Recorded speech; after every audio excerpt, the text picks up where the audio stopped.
નમસ્કાર ખેડૂત મિત્રો મગફળીના પાકમાં વધુ ઉત્પાદન લેવા માટે વધારે પ્રમાણમાં સોયા જમીનની અંદર દાખલ થાય, સાથે જ જમીનની અંદર ડોડવાનો વિકાસ સારો થાય અને ડોડવામાં દાણાનો વિકાસ પણ સારો થાય તે ખૂબ જરૂરી છે.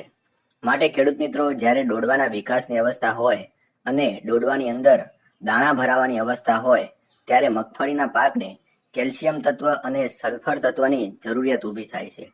આ જરૂરિયાતને પહોંચી વળવા જ્યારે મગફળી 40 થી 45 દિવસની થઈ હોય ત્યારે જો મગફળીના પાકને જીપ્સમ ખાતર આપવામાં આવે તો જીપ્સમ ખાતરમાં મગફળીને જરૂરી કેલ્શિયમ તત્વ 16% અને સલ્ફર તત્વ 13% હોય છે અને જે મગફળીના પાકમાં ડોડવાના વિકાસમાં અને દાણાના ભરાવામાં ખૂબ જ ફાયદો કરે છે.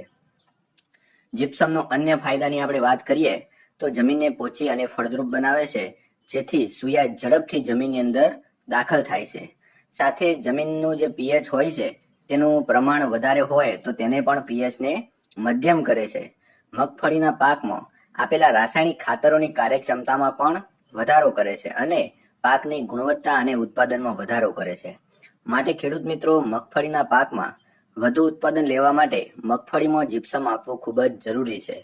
જીપ્સમ ખાતર મગફળીમાં વાવેતર બાદ 40 થી 70 દિવસ સુધી આપી શકાય. વીઘે 100 કિલો છોડની નજીક છે એ જીપ્સમ ખાતર આપવું અને આંતરખેડ દ્વારા જમીનની અંદર બરાબર ભેળવી દેવું.